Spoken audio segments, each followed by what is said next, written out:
So hello everyone, welcome to another video. So in this video we will solve another LeetCode question, that is contiguous arrays. So let us read the problem statement. So we are given a binary array nums and we need to return the maximum length of contiguous subarray with equal number of zeros and ones. Since it's a binary array, it will only contain 0 and 1 in it. So we have been given two examples, but we won't understand with the help of these examples. We will take our own example for better understanding of this question. So I have taken this nums array which only contains 0 and 1 in it. So you can see we need to compute the maximum size of subarray with equal number of zeros and ones. So here you can see that the maximum size is like the whole array itself, and that is 8. So the maximum possible subarray could be the entire array itself, that is 8. So you can see that here we have 4 ones and 4 zeros. So that's how we computed the answer. Now how would we approach this question? How will we get the answer as 8? Let's see. So we have given that it's a binary array and we need to get the equal number of zeros and 1. So what we can do is we can keep two counters, one for 1 and one for 0. And whenever we encounter a 1, we will increment the 1's counter, and whenever we encounter 0, we will increment the 0's counter. Whenever these counters will become equal, that means we got a subarray with equal number of zeros and ones, and we can update our answer with the current subarray size. So we can do it with two counters, but there is a more simpler way by keeping a single counter. Why single counter? Because we have only two values given. So instead of keeping two different counters, we can also keep one single counter. So whenever we encounter 1, we will increment that counter, and whenever we encounter 0, we will decrement our counter. So this single counter works whenever we have only two values present in our array. So that's why we are keeping a single counter. You can keep two counter, but we can work with single, so we are working with a single counter. So I have computed the value of counter. As you can see, initially the counter value would be 0, and we encountered the 0, so we will decrement a counter, it will become -1. We encountered a 1, we will increment the counter value. Counter value was 1, so +1, it will become 0. So again we encounter 0, it will become -1. So on and so forth. We have computed the counter values. I have given the indexes of this nums array. We will see how we can use index to compute our answer. So how did we get the answer as 8? With the help of this counter value. Let's see. So here you can see the counter value became 0. Here you can see the counter value became 0. Here you can see the counter value became 0. Here you can see the counter value was 1. Here you can see the counter value was 1. So you can see that there is a repetition in the counter value. Let's see let's see with the case of -1. So here we have the counter value as -1. Here also we have the counter value as -1. That means in between a counter value got nullified. It got to the same value as it was before. So that means in between the summation of the counter value became 0. And when it can happen, it can only happen in the case when we have equal number of zeros and ones, because we are incrementing, we are seeing 1, and we are decrementing when we are seeing 0. So there would be equal number of zeros and 1 in order to get the same value again. So that's why you can also see here in between there are equal number of zeros and ones, that is 3. That's why we are getting a -1 here and -1 here again. So this is the criteria by which we can solve this example. So here you can see the size of subarray was 6. We encountered a -1, we encountered a -1. So how did we get the size of the subarray now? So for that we need the indexes. So we encountered a -1 here. What is the index? It's 6. So just write the index as 6. What was the time that we encountered the -1 for the first time? It's 0. So we can write as 0. Okay. What is the size of the subarray there? It's 6.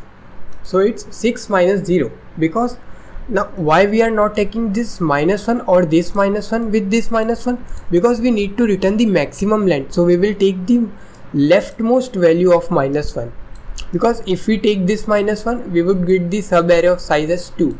So that's why in order to get the maximum value we would take the -1 as the we will take the leftmost value of -1. So this is how we will compute our answer. So but our answer is not 6, our answer is 8. So how did we get the value of 8?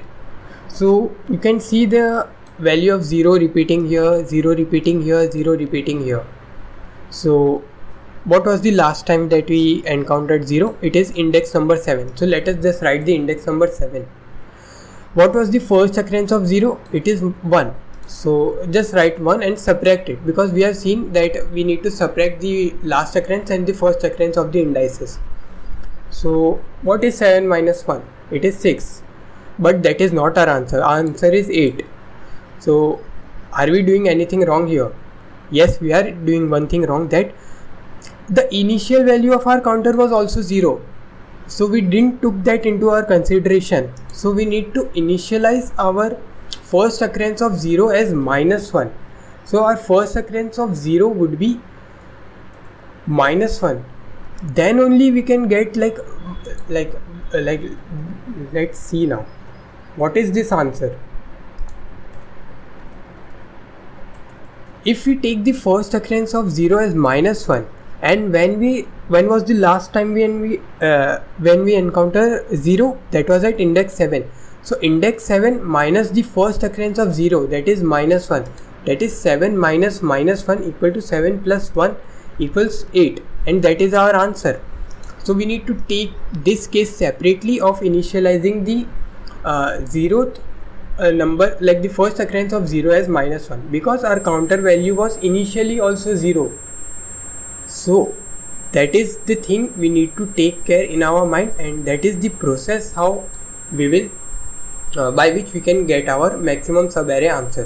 So what we will do, we will keep the counter and we'll store the first occurrence of each and every counter value, and whenever we encounter that value again, we will subtract it with the first occurrence, and we will continue doing it until we reach the end of the array, and at the end we will return the maximum subarray answer. So we will understand in more detail with the help of the code. So let us write the code now.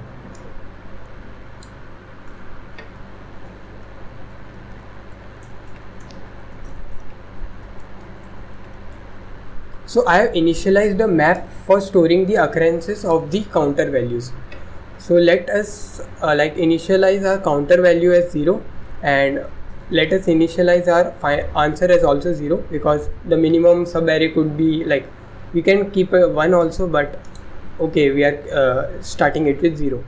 So we have seen that we need to keep the first occurrence of 0 as -1. So we have set the occurrence of 0 in our map as -1. So now we will iterate over the entire map from 0 to n. So what we are doing is, whenever we are encountering 1, what we are doing, we are incrementing our counter value.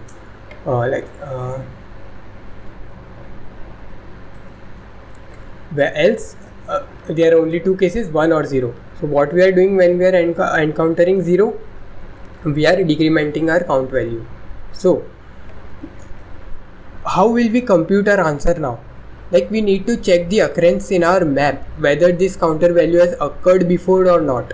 So for that we will use the count function in our map that will tell whether this value is already present in our map or not. So if the counter value is not present in our map, that means it occurred for the first time. That means it is the first occurrence in our entire array. So we need to put it in our map for further computation. So we will store that counter value, and will not store that counter value. Instead, we'll initialize the first occurrence of counter value with the current index. Now what if the counter value already occurred in our map? So this is this condition, if condition. So if that value already occurred in our map, that means we need to subtract it in from the current index in order to get our the size of the subarray. We have seen with the help of example. So at this moment we will update our answer if it is the maximum subarray, otherwise the answer would remain same. So what is the size of the subarray?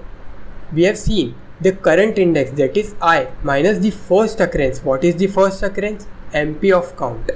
So we will write that MP of count, and this is how we will compute, and in the end we will return our answer.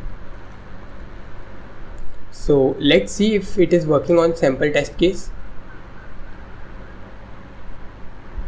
So we have written it wrong. Let's check now. So it worked fine for sample test case. Let us try to submit it.